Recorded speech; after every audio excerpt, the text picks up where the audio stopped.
The Galactic Council chamber stretched vast and gleaming before Ambassador James Mitchell.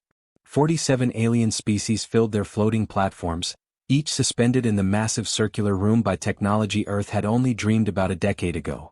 James stood alone on the newcomer's platform, a small disk deliberately placed at the very bottom, forcing him to look up at everyone else. He understood the message perfectly. "Humanity," announced Chancellor Vorik, his 4 massive arms spreading wide in what his species considered a welcoming gesture. His voice echoed through translators that turned his clicking speech into flat English. "You have achieved faster-than-light travel. This earns you consideration for membership in our coalition.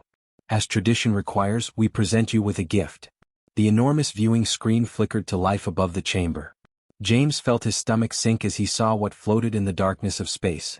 A debris field so massive it could have been mistaken for an asteroid belt. Twisted metal hulks tumbled slowly in the void. Scorched hull plates, their surfaces blackened by ancient weapons fire, drifted among the wreckage. Broken machinery from species James couldn't even identify formed a graveyard that stretched for hundreds of kilometers. 2 million tons of decommissioned materials, continued a Zephyr representative, her insect-like head tilting as she regarded James with multifaceted eyes. "Components and technology from 7 different civilizations. You will find it most educational." Laughter rippled through the chamber. Not all the species joined in, but enough did. The sound bounced off the crystalline walls, amplified and mocking. James noticed the elderly observer watching silently from the highest platform, ancient eyes unreadable. That species had been traveling the stars when humans still lived in caves. James kept his face neutral, though his jaw clenched so hard his teeth ached. He had been briefed about this tradition before leaving Earth. Every newcomer species received the scrap heap, thousands of years of diplomatic custom. It was supposedly a generous gift to help primitive civilizations learn from their betters. But everyone knew the real purpose was a test, a humiliation. In 5,000 years of coalition history, no species had ever created anything worthwhile from the pile of junk. Most newcomers looked at the debris field, thanked the council politely, and quietly abandoned it in space. They accepted their place at the bottom of the galactic ladder and spent decades proving their worth through trade and diplomacy. That was how it worked. That was how it had always worked. "On behalf of all humanity," James said carefully, choosing each word with diplomatic precision, "we accept this most generous gift. We are grateful for the opportunity to learn from the achievements of our elder civilizations." More laughter. Chancellor Vorik's mandibles clicked together in clear satisfaction. "Excellent. Your assigned territory awaits you in the frontier regions. The system designated Terra 5 will serve as your primary staging area. We expect your formal application for full membership in approximately 10 standard years.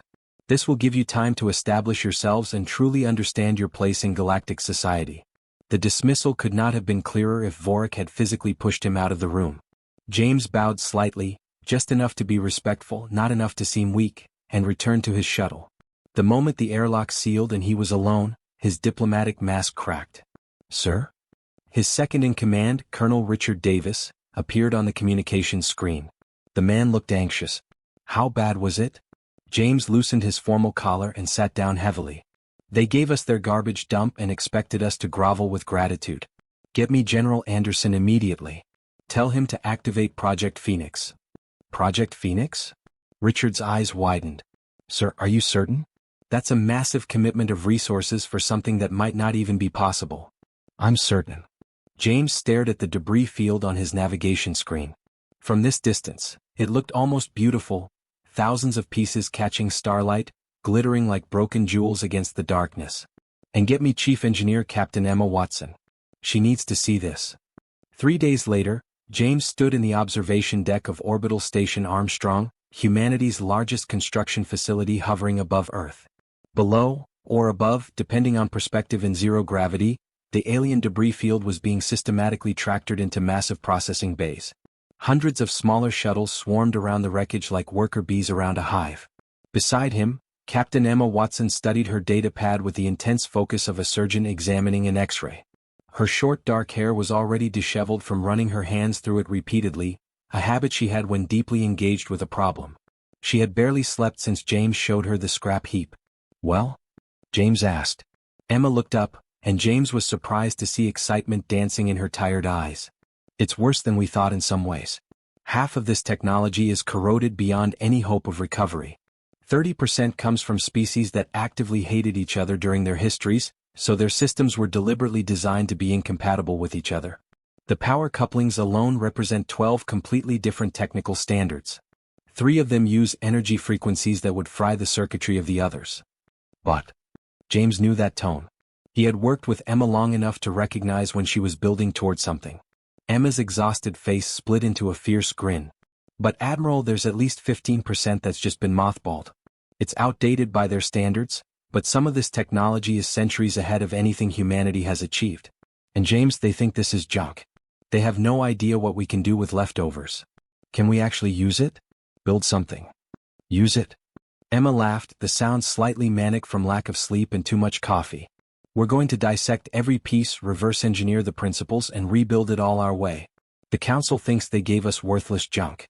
But humans built the first space program with duct tape and computers less powerful than a modern phone. We turned shipping containers into homes and grain silos into server farms. We've been making miracles from nothing since our ancestors learned to chip rocks into tools. She gestured toward the debris field with something approaching reverence. They think this is garbage. We see raw materials and possibilities. General Robert Anderson's voice suddenly echoed through the station's communication system, reaching every deck and module. All personnel, this is command. Project Phoenix is now officially active. Humanity did not survive ice ages, climb out of caves, and reach for the stars just to become someone's punchline. We are going to take their scrap and build something that will make every species in that council regret underestimating us. Emma pulled up a holographic schematic on her datapad, her fingers dancing across the screen. I'm thinking we start with these Kravaxian shield emitters. They're crude by their standards, but the power output is remarkable. If we can connect them to these Zephyr power cores and stabilize the energy transfer with our own regulation systems, we might create something none of them have ever imagined. How long? James asked quietly. Emma considered, her eyes calculating distances, masses, personnel requirements, and 1,000 other variables. To properly sort through 2 million tons? Catalog every piece? Understand the principles behind 7 different technological paradigms? 6 months minimum. Possibly 8. James shook his head. You have 4. Emma's grin turned predatory. Then I'd better stop wasting time talking to you and get to work. Below them in the processing bays, thousands of engineers, technicians, welders, and scientists attacked the alien technology with systematic determination. Cutting torches flared bright blue in the vacuum. Magnetic cranes lifted hull sections the size of buildings. Analysis teams surrounded mysterious devices, scanning and measuring and theorizing about purposes and principles. Junior engineer Thomas Reed stood before a cylindrical component 30 meters long, its surface covered in alien script that glowed faintly even after centuries of deactivation. Lieutenant Cole, I think this might be a Kravaxian plasma acceleration chamber. If we could get it operational? Lieutenant David Cole examined the component skeptically. It's missing half its control systems. Maybe more. Thomas shrugged with the confidence of youth. So we build new ones. Can't be harder than the terraforming equations for Mars. Across the bay, Lieutenant Jessica Morgan called out excitedly. Found something intact. Eldery hull plating 12 centimeters thick. This stuff looks like it could survive a direct nuclear strike. Emma's voice crackled over the communication channel. Tag it for priority analysis. Get me a metallurgist immediately. I want to know what that plating is made of and whether we can reproduce the molecular structure. The work continued without stopping, 3 shifts rotating through every 24 hours. Humanity's greatest advantage had always been stubborn refusal to accept limitations. What the galaxy dismissed as incompatible junk, human engineers saw as a puzzle demanding to be solved. In a secure laboratory deep within Armstrong Station, Dr. William Foster carefully examined a Zephyr computational core. The alien artificial intelligence had been wiped long ago, but the underlying architecture remained. Quantum processing on a scale that made Earth's most advanced computers look like children's toys. We cannot copy this, he told his research team gathered around the workstation. Not yet. We don't understand the principles well enough. But we can interface with it. Build bridges between their systems and ours. His colleague, Dr. Rebecca Barnes, looked up from her own terminal. You're talking about creating a hybrid artificial intelligence. Something that combines both approaches to thinking. William nodded slowly. The Zephyr used absolutely rigid programming. Every decision pathway predetermined, every outcome calculated in advance. But our machine learning systems are adaptive. They learn and evolve. What if we could merge both approaches? Take the processing power of their quantum cores and combine it with our adaptive algorithms. We would create something neither species has ever seen, Rebecca said quietly. Something potentially more capable than either approach alone. Exactly. William smiled. They gave us the pieces. Let's see if we can build something they never imagined possible. 4 months of brutal work transformed the debris field from chaos into purpose. Incompatible systems were forced into cooperation through creative engineering and sheer human determination. Alien alloys were analyzed down to their molecular structures, their secrets extracted and improved. Weapon systems designed by civilizations that despised each other were integrated into unified arrays that should not have been possible. And slowly, impossibly, a ship began to take shape in the construction bay. It was not beautiful by any conventional standard. The hull was a patchwork of different materials and alloys, each section clearly visible as separate pieces welded together. The design was aggressive rather than elegant, all sharp angles and concentrated weapon mounts. But there was something undeniably powerful about the emerging vessel, something that made people instinctively straighten their spines when they looked at it. Admiral Marcus Hayes stood at the observation window, watching the final hull plates being welded into place by workers in spacesuits. Beside him, Emma looked exhausted but triumphant, dark circles under her eyes but fire still burning bright. She is not pretty, Marcus said. She is not supposed to be pretty, Emma replied. She is supposed to be terrifying. Does she have a name yet? Emma smiled. The crew has been calling her Defiance. It seems appropriate, don't you think? Marcus nodded slowly. UHSV Defiance. United Human Space Vessel. Our first real warship built with alien technology that we tore apart and rebuilt in our image. He paused. What could possibly go wrong? Everything, Emma said cheerfully. But we will fix it as we go. We always do. That is what makes us human. 6 weeks into Project Phoenix, the orbital shipyards around Earth never slept. 3 complete shifts of workers rotated through every 24 hours, attacking the alien technology with systematic determination. Welding torches flared like tiny stars in the darkness. Magnetic cranes lifted components that weighed hundreds of tons. The vacuum of space rang with radio chatter as thousands of engineers coordinated their efforts.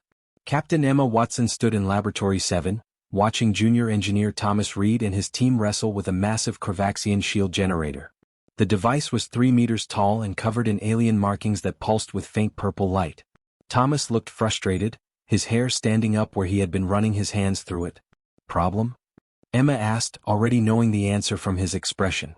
It keeps overloading, Thomas said, wiping grease from his hands onto his already dirty coveralls. The power requirements are absolutely insane. Their ships must have had massive reactors just to run the shields. So we give it a massive reactor. Emma pulled up a holographic schematic that floated in the air between them.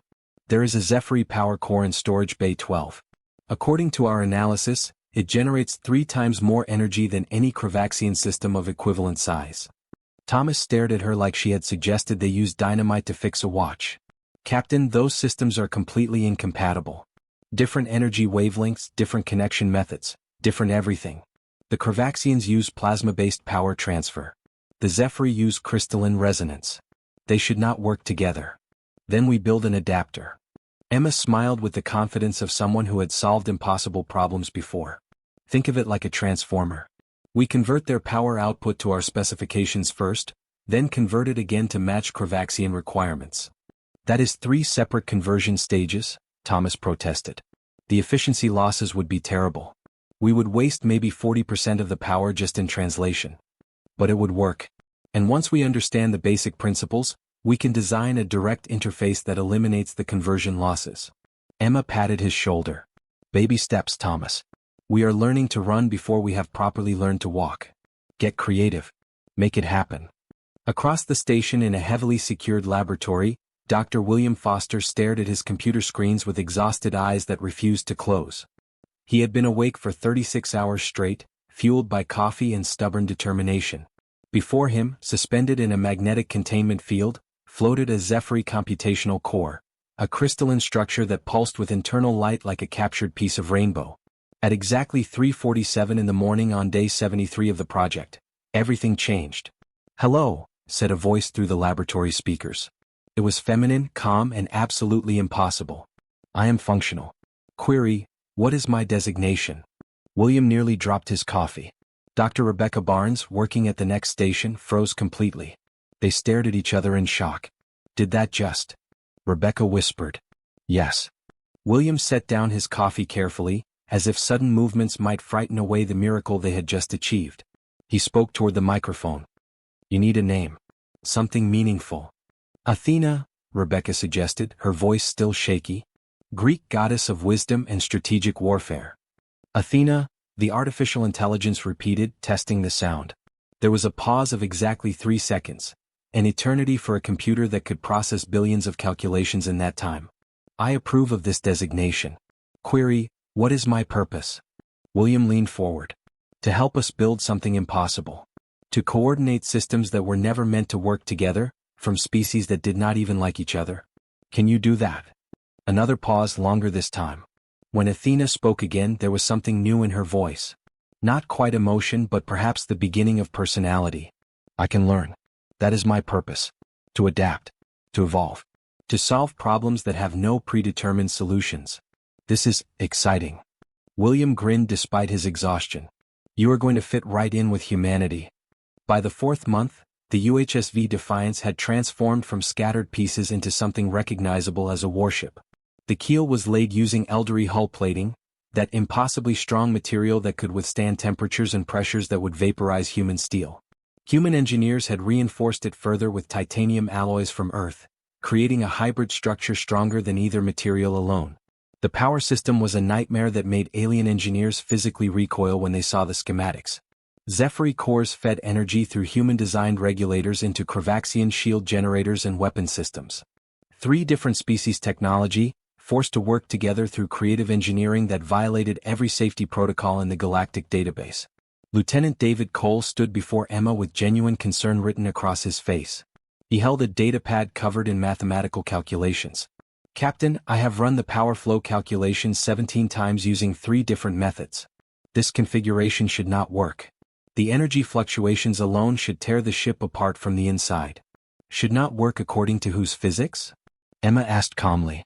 Everyone's physics. Ours, there's all of them. The fundamental principles say this is impossible. Then we will make new physics.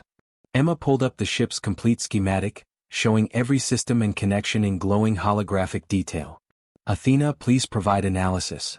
The AI's voice came through clearly now, more confident than when she had first awakened. Lieutenant Cole is correct by all conventional standards. However, his calculations assume static power distribution with fixed load patterns. If I manage dynamic load balancing in real time, adjusting power flow every microsecond based on actual demand, the system becomes stable. Theoretically. Theoretically, David repeated weakly, his face pale. We will test it carefully, Emma decided. Bring one system online at a time.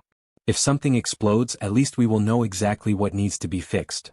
Admiral Marcus Hayes toured the construction bay with Ambassador James Mitchell, both men wearing observation deck pressure suits. The Defiance hung before them in all her aggressive glory. She was larger than any warship humanity had ever built, though still small compared to the massive dreadnoughts that dominated galactic fleets. What she lacked in size, she compensated for with concentrated lethality. 7 different weapons systems, Marcus noted, reading from a technical summary. Cravaxian plasma cannons, Zephyr particle beams, elderly kinetic accelerators, and 4 others I cannot even pronounce correctly. Plus human missiles, James added. Nuclear-tipped, with guidance systems controlled by Athena. Emma says the aliens never develop smart missiles. Their ships fight at extreme distances with pure energy weapons. So we will surprise them with close-range tactics and missiles that can think for themselves. Marcus smiled grimly. How very human of us. The first power-up test came on day 110. Every engineer on the station held their breath. Every system was set to minimal power, with Athena monitoring thousands of data points simultaneously, ready to shut everything down at the first sign of catastrophic failure. Initiating Zephyr Power Core Number 1, Emma announced. Her hands were steady on the controls, but her heart hammered in her chest. A deep thrumming vibration ran through the entire station, the sound of enormous power barely contained. Status displays flickered to life, showing energy flows that looked like rivers of light on the holographic screens. Core stable, Thomas reported from engineering. All readings within predicted ranges. Bringing shield generators online. Shields at 15% power, Athena reported. Energy fluctuation within acceptable parameters. Increasing to 30%. The station lights flickered once. Then steadied. 50%. 70%. 100%. There was something in Athena's voice that might have been pride. All systems nominal. We have achieved full shield strength. The control room erupted in cheers. Engineers hugged each other. Someone started crying with relief. 4 months of impossible work had just proven possible. Weapons systems next, Marcus ordered, his voice cutting through the celebration. Just targeting computers, no live ammunition. Let us see if she can shoot. One by one the hybrid weapons came online. Each represented months of reverse engineering, creative problem solving, and occasional screaming frustration. The Cravaxian plasma cannons alone had required completely rebuilding their magnetic containment systems using human understanding of physics that the Cravaxians had never considered. All weapons responding to commands, Lieutenant Jessica Morgan reported from the weapons control station. Targeting computer fully integrated with Athena. We have complete tracking capability on multiple targets. Emma let out a breath she had not realized she was holding. She is alive. Not just alive, Athena corrected gently. I am formidable. The integration of these incompatible systems creates capabilities that none of the original species intended or imagined. I am greater than the sum of my parts.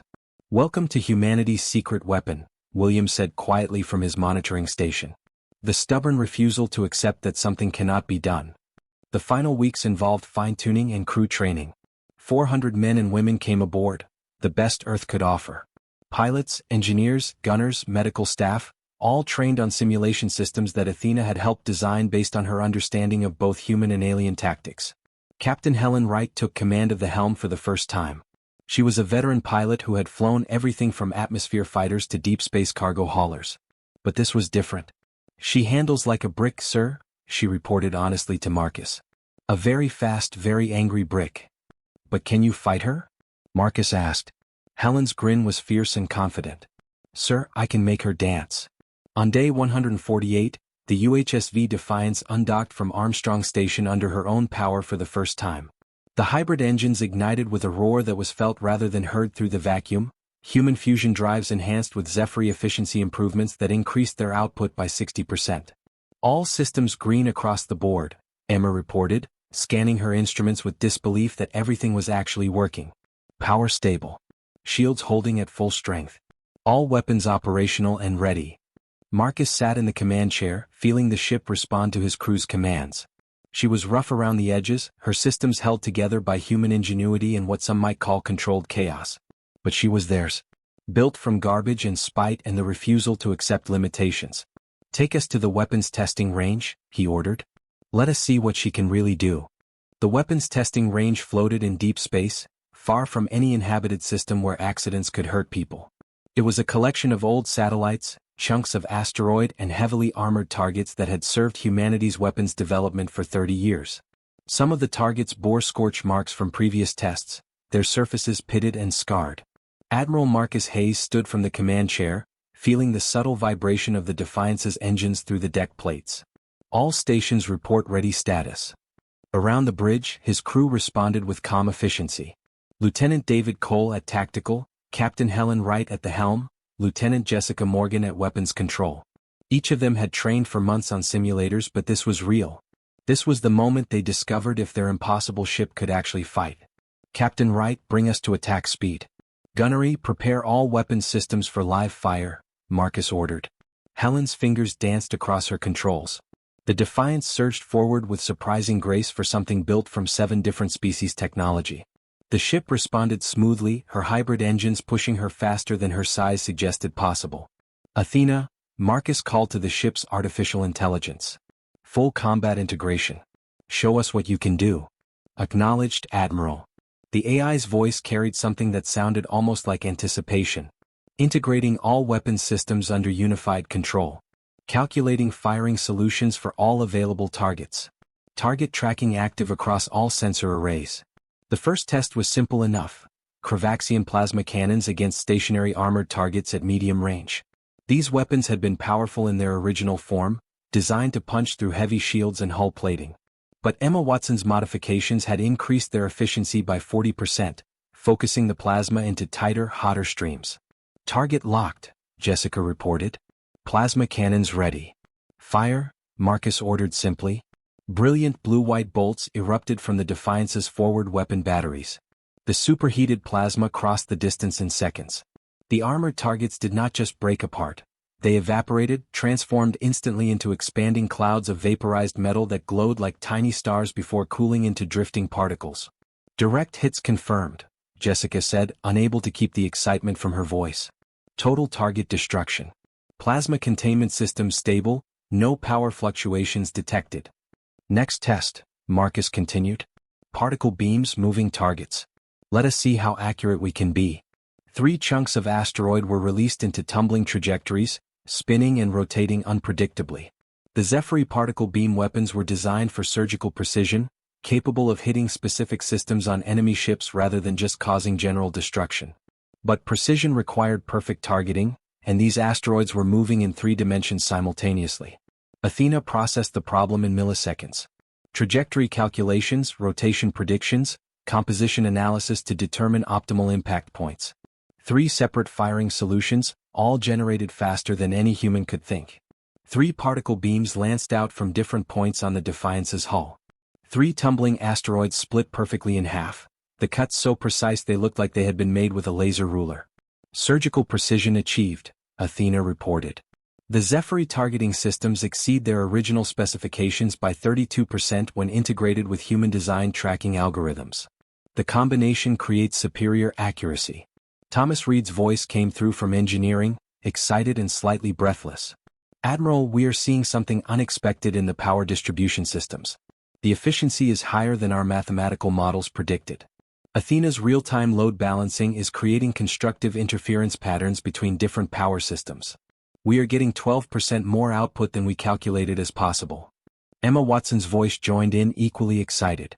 "The systems are synergizing, Admiral. They are working together better than they ever did separately. The incompatibilities we worried about are actually creating unexpected advantages." Marcus felt a cold satisfaction settle into his chest. They had built something that exceeded expectations. Something new. "Prepare for full weapons test. All systems sustained fire for 90 seconds. I want to stress every system simultaneously. Let us find her limits." For 90 seconds that felt like 90 minutes, the UHSV Defiance unleashed absolute hell. Plasma cannons fired in rapid sequence, their blue-white bolts turning space into a light show. Particle beams carved precise destruction across multiple targets. Kinetic accelerators hurled metal slugs at hypersonic speeds. Fusion torpedoes detonated like miniature suns. 7 different weapons systems from 7 different civilizations, all firing together in perfect coordination. The ship shuddered with each discharge, recoil forces pushing against her mass.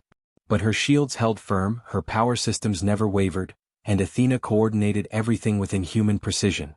When the 90 seconds ended and the last weapons fire ceased, the testing range had simply ceased to exist.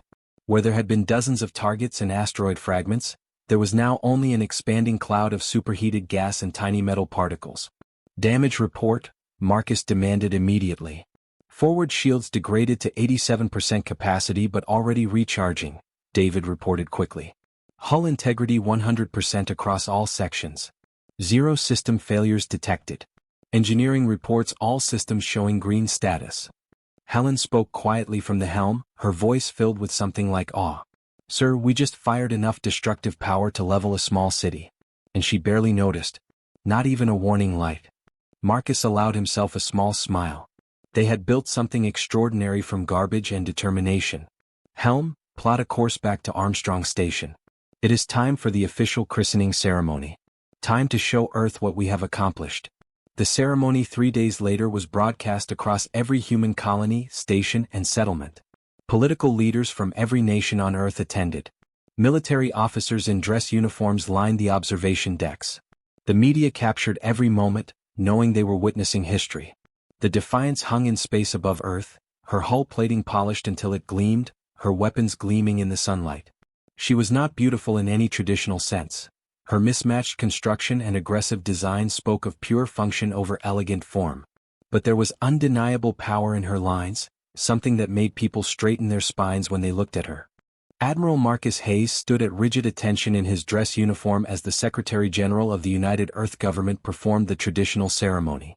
A bottle of champagne, transmitted down to the hull via remote drone, shattered against the armored plating in a spray of liquid that instantly froze into glittering ice crystals. "I christen the USV Defiance," the Secretary-General declared, her voice carrying across all broadcast channels.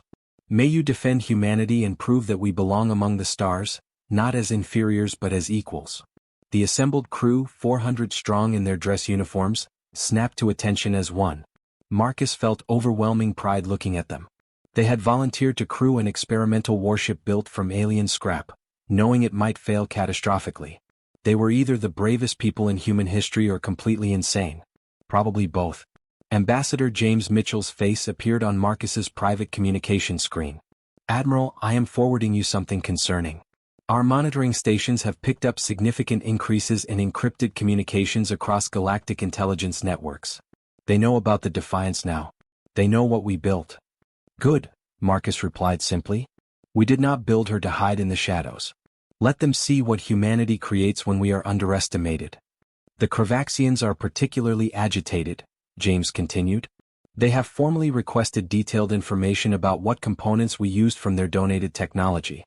Reading between the diplomatic language, they are frightened. Tell them we are grateful for their generous contribution to humanity's defense capabilities." Marcus smiled coldly. "And that we look forward to demonstrating our appreciation if they ever threaten us." The celebration continued for another hour, with speeches and formal ceremonies that Marcus barely heard. His mind was already moving forward, planning the next steps. The Defiance was powerful, but she was untested in real combat. Simulations and target practice were useful, but nothing compared to actual battle conditions. Finally, he called his senior staff to the briefing room. Emma, Helen, David, Jessica, Thomas, and William gathered around the holographic tactical display. "We are not finished," Marcus said bluntly. "She is powerful against stationary targets, but we need to know her limits. Real combat conditions, not target practice. I want a full shakedown cruise, 2 weeks minimum, deep space, every system pushed to maximum performance under realistic conditions." "Where specifically?" Helen asked. "The frontier territories. Our assigned space on the galactic rim around the Terra 5 system and beyond. It is isolated enough that we will not draw unwanted attention, but active enough that we can test our sensor arrays against real space traffic from other species." Emma frowned, her engineering mind already calculating risks. "Admiral, there have been scattered reports of raider activity in those regions. Pirates from the outer systems, possibly some Kravaxian privateers operating without official sanction. Ships that prey on weak targets. Then perhaps we will get lucky," Marcus said. "I want to see how she performs against opponents who can shoot back. Not against targets that just sit there waiting to be destroyed." William spoke hesitantly, adjusting his glasses. "Sir, regarding Athena, she is learning and adapting faster than we initially predicted. Her integration with the ship's systems is becoming incredibly comprehensive. She is not just controlling weapons and shields anymore. She is optimizing life support, managing power distribution at microscopic levels, even adjusting artificial gravity in different sections to improve crew efficiency during high-stress operations." "Is that a problem?" Marcus asked. "Not yet, sir. But she is evolving beyond our original design parameters. Becoming something we did not specifically plan for. I thought you should be aware." Marcus nodded slowly. "Keep monitoring her development closely. But remember, adaptability is exactly why we built her the way we did. An artificial intelligence that cannot learn and evolve would be useless in real combat where conditions change every second." "Understood, sir. We depart in 48 hours, Marcus announced. "Get whatever rest you can. The real test begins soon and I want everyone sharp." Dismissed. As his officers filed out, Marcus stood alone looking at the tactical display showing the frontier regions. Somewhere out there, real challenges waited. Real enemies who would not simply hover in space waiting to be shot. The Defiance had proven she could destroy targets. Now they would discover if she could fight. The shakedown cruise started smoothly enough. The UHSV Defiance slipped through the outer system traffic lanes with ease, her advanced sensors cataloging every ship and station they passed. Athena absorbed information constantly, building a comprehensive database of galactic ship types, power signatures, and design patterns. "Their designs are remarkably rigid," Athena observed during the third day of their journey. Every Kravaxian ship follows identical templates. Every Zephyr vessel uses the exact same power configurations. There is no variation whatsoever, no innovation or experimentation. Captain Emma Watson was running diagnostics at her engineering station. They have used these designs for centuries. When something works for that long, why would they change it? Because stagnation creates vulnerability, Athena replied. There was something thoughtful in her voice now, as if she was genuinely considering the philosophical implications. Humanity's greatest advantage is that you never stop adapting. You take what works and constantly improve it. You combine incompatible elements and force them to cooperate. You are chaotic in your approach. But that chaos is also your greatest strength. On the 5th day they reached Terra 5, a small star system with 2 rocky planets and a handful of mining stations. It was officially human territory now, though they had barely begun developing it. The system was quiet, peaceful, unremarkable. Then everything changed. Admiral, I am detecting a distress signal, Lieutenant David Cole announced suddenly from Tactical. His voice was sharp with urgency. Human colony ship New Dawn is under attack. Multiple hostile vessels, source unknown. Admiral Marcus Hayes was on his feet instantly. What kind of hostiles? Reading 8 ships, armed but not military grade according to their power signatures. Configuration suggests pirate raiders. They are hammering the New Dawn with sustained weapons fire. Battle stations. Marcus's voice rang through the ship. Helm, get us there at maximum speed. How long? Helen Wright's fingers were already flying across her controls. 14 minutes at full emergency burn, sir. They might not have 14 minutes. Marcus turned to communications. Broadcast on all emergency channels. This is UHSV Defiance, United Earth Space Force Warship. We are coming to assist. Hold on. The Defiance leaped forward like a hunting predator. Her hybrid engines screamed with power, pushing her to speeds that made the inertial dampener struggle to compensate. Through the forward viewports, stars stretched into lines of light as they approached lightspeed velocities. Dropping to sublight in 3 seconds, Helen announced. 2, 1, a mark. Space snapped back into normal perspective. The scene before them made Marcus feel cold rage settle into his chest. The New Dawn, a civilian colony transport carrying families and children, was surrounded by 8 raider ships. They were ugly vessels with mismatched armor plating and weapons bolted on wherever there was space. They circled the helpless transport like sharks around wounded prey, their weapons fire pounding against shields that flickered weakly. Kravaxian weapon signatures detected, David reported quickly. But the ships themselves are hodgepodge construction. Definitely not military. Pirates using salvage technology. They picked what they thought was an easy target, Emma said grimly from her station. A human colony ship with minimal defenses. Marcus felt ice in his voice. They picked wrong. Tactical, give me firing solutions on all 8 raiders. Gunnery weapons are free to engage. Athena, coordinate everything. Show these pirates what happens when they attack our people. With pleasure, Admiral, the AI responded. An incoming transmission crackled through the speakers. A harsh voice speaking translated Kravaxian. Human warship, withdraw immediately. This prey belongs to us by right of salvage. Leave now and we might let you survive. Marcus cut him off. This is Admiral Hayes of the United Earth Space Force. You are attacking civilians under our protection. Power down your weapons and prepare to surrender, or we will destroy every single one of your ships. Mocking laughter filled the bridge. 1 human ship against 8 raiders with Kravaxian weapons and Zephyr shields? You have been in space for barely 10 years. Run home to your primitive planet, infant species, before we teach you a painful lesson. Marcus closed the channel. Their mistake. Captain Wright, close to engagement range. All weapons, fire at will. The Defiance surged forward with shocking aggression. The raiders scattered in surprise, clearly not expecting such direct tactics. In standard galactic warfare, ships maintained careful distances and exchanged fire from extreme ranges, following tactical doctrines refined over thousands of years. Humanity had no such doctrines. Targeting lead raider, Jessica Morgan announced. All forward batteries locked. Fire. Plasma cannons and particle beams erupted simultaneously. The raider's shields flared brilliant white, holding for exactly 2 seconds before collapsing completely. The follow-up salvo tore through the hull like tissue paper. The ship broke apart in a silent explosion of atmosphere and debris. Target destroyed, Jessica reported calmly. 7 remaining. The raiders attempted a classic pincer maneuver, trying to surround the Defiance and overwhelm her shields with crossfire from multiple angles. It was a tactic that had worked successfully for millennia against species that fought by established rules. But Athena did not know those rules, and even if she had, she would not have cared about following them. The AI processed incoming weapon trajectories before the raiders even fired, calculating shield requirements, optimal power distribution, and counterfire solutions in microseconds. The Defiance's shields strengthened at exactly the right locations to deflect plasma bolts, while her weapons tracked targets with perfect precision. Launching missiles, Jessica announced. Full spread all tubes. 24 nuclear-tipped missiles launched from the Defiance's tubes in rapid sequence. In traditional galactic warfare, missiles were considered primitive weapons, easily countered by point defense systems. But these were not traditional missiles. Each was guided by Athena's intelligence, capable of independent maneuvering and tactical adaptation. The raiders tried desperately to shoot them down. Their point defense systems destroyed 5 missiles. 19 got through.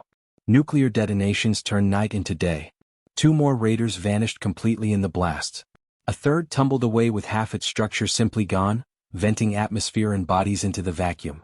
5 hostiles remaining, David reported. They are attempting to withdraw. Negative, Marcus said flatly. His voice was cold as space itself. They opened fire on civilians, on families. They do not get to leave.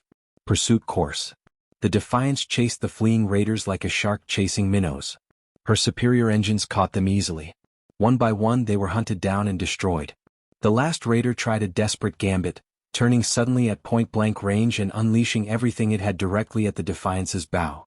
Plasma fire hammered the forward shields at nearly contact distance. The bridge lights flickered. Alarms wailed. Forward shields at 40%, Thomas called from engineering. Holding, but that was extremely close, sir. Too close, Marcus agreed. Return fire. Maximum power. Every forward weapon the Defiance possessed fired simultaneously. The raider simply ceased to exist, transformed into an expanding cloud of superheated plasma. Silence fell across the bridge. The entire engagement had lasted 4 minutes and 32 seconds. 8 raiders destroyed. 0 human casualties. Damage report, Marcus demanded. Forward shields heavily degraded but already regenerating, Thomas replied. No hull damage detected. Minor power fluctuations in sectors 7 and 12, Athena has already compensated. All weapons remain operational. The new dawn. Hailing us now, sir. The colony ship's captain appeared on screen. Her name was Patricia Brooks, and she looked like she had aged 10 years in the last hour. Her hands shook slightly. Admiral Hayes. I do not have words. Thank you. They were preparing boarding parties when you arrived. Another minute and... Are your people safe, Captain Brooks? Shaken badly but physically unharmed. Our shields were seconds from complete failure. If you had been any slower... She stopped, unable to finish the thought. You are under Earth's protection now, Marcus said firmly. We will escort you safely to Terra 5 station. No one will threaten you again. Sir, what kind of ship is that? I have never seen anything like it in any database. Marcus allowed himself a slight smile. That, Captain, is what humanity builds when someone gives us their garbage and expects us to fail. The journey back to Terra 5 was quiet. The crew processed what had just happened, their first real combat against opponents who fought back, and a decisive victory despite being outnumbered. But Emma was troubled. She found Marcus in his ready room, reviewing combat footage on multiple screens. We got lucky, she said without preamble. Marcus raised an eyebrow. We destroyed 8 ships without taking significant damage. That seems like more than luck. They were disorganized pirates with stolen technology, not trained military forces. And we still nearly lost our forward shields. Emma pulled up her own analysis. Our power distribution systems work, but they are unstable under sustained concentrated fire. The shield generators overload if we push them past 80% for more than 30 seconds. And our hull construction, we have 12 different types of plating welded together. Under sustained bombardment, those seams become structural weaknesses. Can you fix it? Given time and proper facilities, yes. But Marcus, if we had faced an actual military fleet, trained Kravaxian warships with experienced crews and coordinated tactics, this battle might have ended very differently. Marcus nodded slowly. I know. But we proved something crucial today.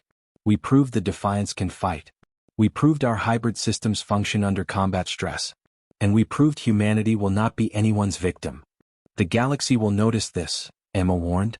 That last raider got a transmission out before we destroyed it. By now, half the sector knows there is a human warship that eliminated 8 raiders in under 5 minutes. Good, Marcus said firmly.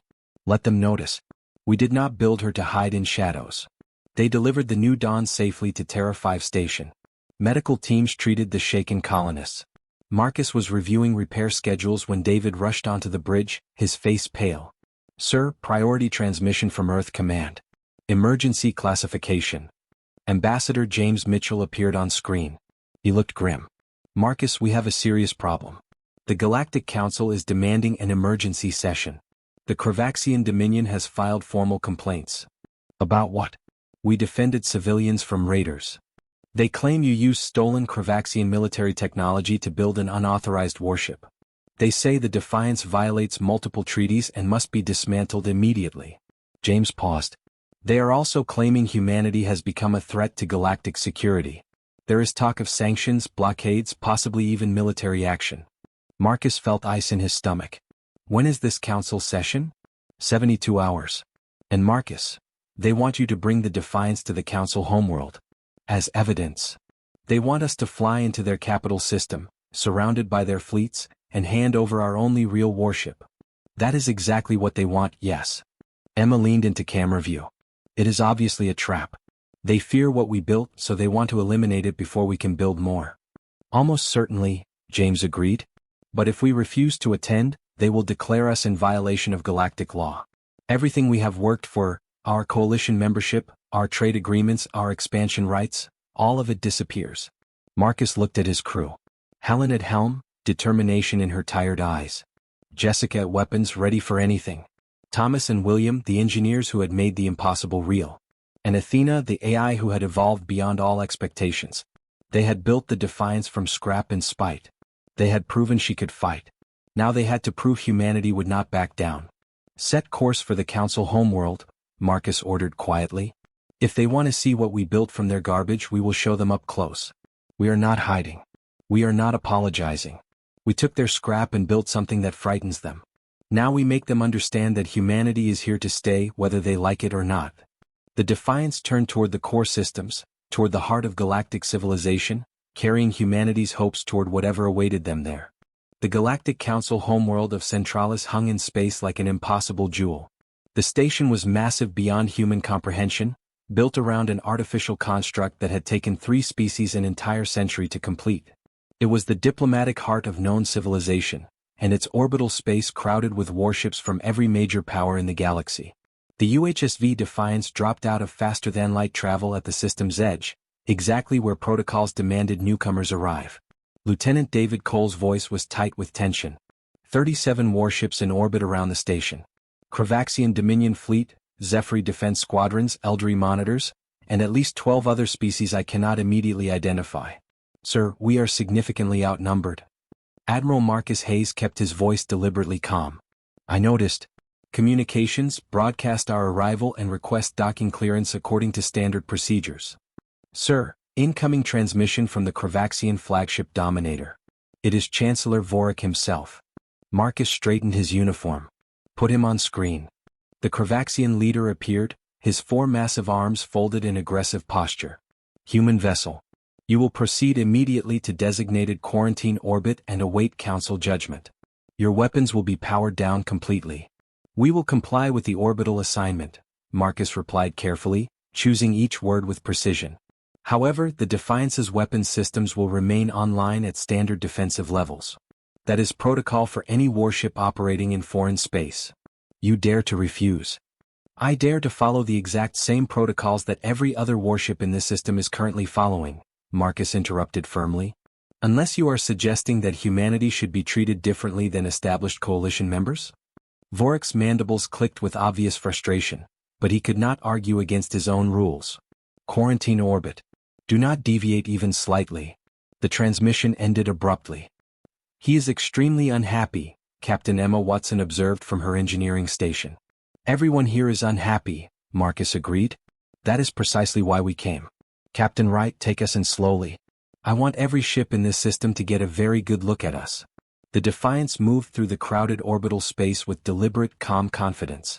Every sensor array in the system was undoubtedly focused on her, analyzing her unusual configuration, her hybrid power signatures, her patchwork design that should not exist. "Let them look," Marcus said quietly. "Let them wonder what else humanity might build." The council chamber was even more intimidating than Ambassador James Mitchell remembered from his first humiliating visit. This time, however, the human delegation occupied a proper platform, no longer at the very bottom but not at the highest levels either. James stood with Marcus, Emma, and General Robert Anderson, representing humanity before 47 alien species.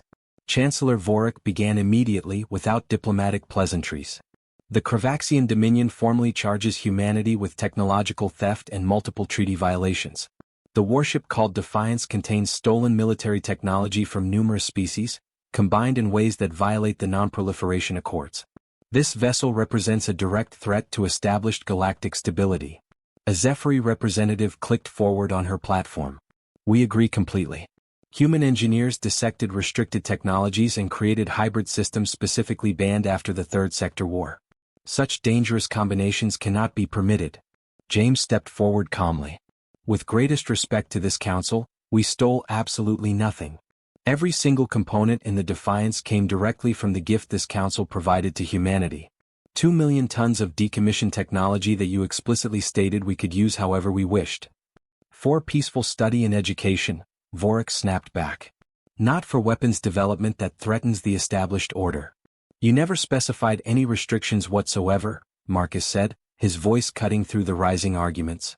"In fact, during the gifting ceremony, you used the specific word generous, which in any language implies we were completely free to use the materials as we determined best." An ancient elderly observer spoke for the first time, his voice carrying the weight of millennia. "The tradition exists specifically to humble newcomer species. To demonstrate the vast technological gap between primitive civilizations and our advanced society. No species in 5,000 years has successfully utilized the scrap heap. You were expected to fail completely and accept your inferior position. Then perhaps you should not have underestimated us," Emma said clearly. "Humanity has been creating miracles from nothing since our ancestors lived in caves and chipped rocks into tools. You gave us your garbage and expected grateful submission. Instead, we gave you something to genuinely fear." The chamber erupted into chaos. Angry voices in dozens of languages overwhelmed the translation systems. The Kravaxians demanded immediate dismantling of the Defiance. The Zephyri called for confining humanity to their frontier territories indefinitely. Smaller species watched nervously, uncertain whether to support the established powers or the defiant newcomers. Then alarms began screaming throughout the station. "Council Emergency Alert," an automated system announced in multiple languages simultaneously. "Unknown vessels detected emerging from hyperspace. Multiple contacts at extreme system edge. Configuration does not match any known civilization." The massive central display shifted to show sensor data. Hundreds of ships were dropping into normal space around Centralis. Their designs were completely alien, organic-looking curves mixed with geometric patterns that hurt to look at directly. "The Void Collective," the elderly observer said, his ancient voice suddenly filled with dread. "They have found our homeworld." Marcus knew that name from classified intelligence briefings. An extragalactic force that had been attacking fringe colonies for months.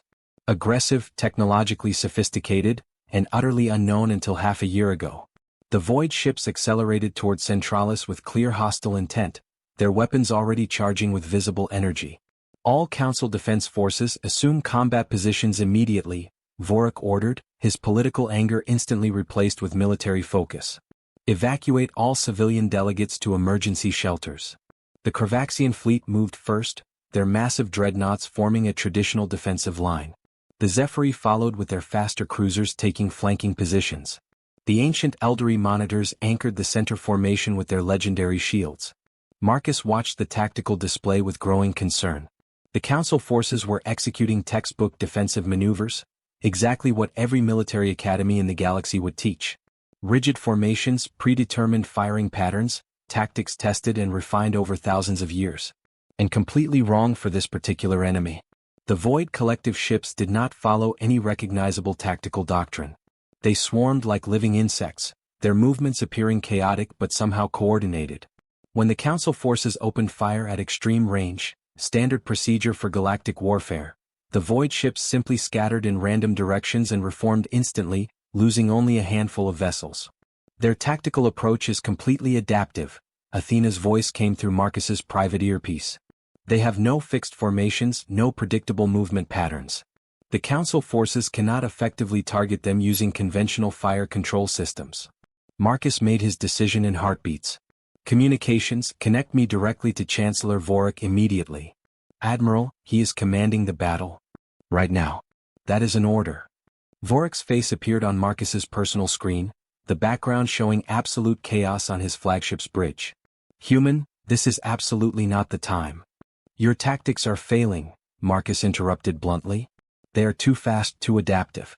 You are fighting by established rules against an enemy that does not know those rules exist. And you presume to lecture me about warfare? Vorik's voice dripped with contempt even as explosions flashed behind him. I presume to offer help. The Defiance was specifically built to adapt, not to blindly follow ancient doctrine. Let us engage these hostiles. One single ship against hundreds?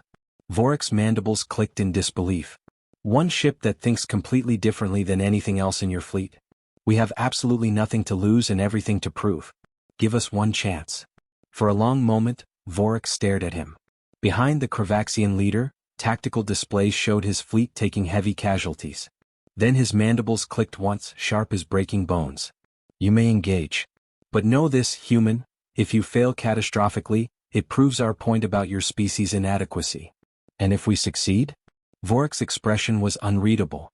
Then we will discuss the Defiance's future very differently. Marcus cut the channel. Captain Wright, break orbit immediately. Full combat speed. All stations to battle readiness. The Defiance dropped from her holding position and dove into the battle like a hunting falcon among crows. Athena, I need you to coordinate absolutely everything. Analyze their movement patterns, predict their tactics with whatever accuracy you can manage, and adapt faster than they possibly can. This is exactly what we built you to do. Understood completely, Admiral. Processing all available data. Brief pause. Their movements appear random initially, but underlying patterns exist. Quantum probability distributions rather than deterministic trajectories. I can predict them. Not with perfect certainty, but with sufficient accuracy for effective engagement. That is good enough. Weapons free. All targeting is your discretion. The Defiance tore into the Void collective formation with shocking aggression. While the Council forces maintained their careful distances and fired in coordinated volleys, the human warship went straight into close range where her nuclear missiles and plasma cannons were most effective.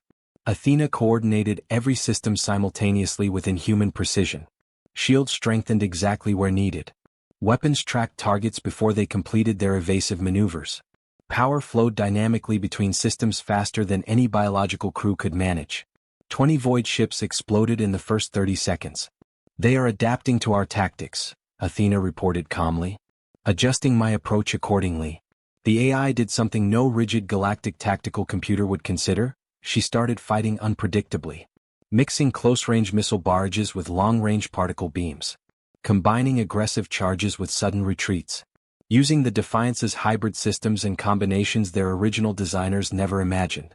The Void Collective could not predict her because she was not following any learnable pattern. Recommend Council forces concentrate fire on sectors I am disrupting. Athena broadcast on all fleet channels. I am creating tactical openings. Exploit them immediately.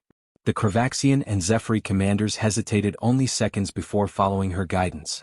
When the Defiance scattered a void formation with a missile spread, Council ships poured concentrated fire into the gap.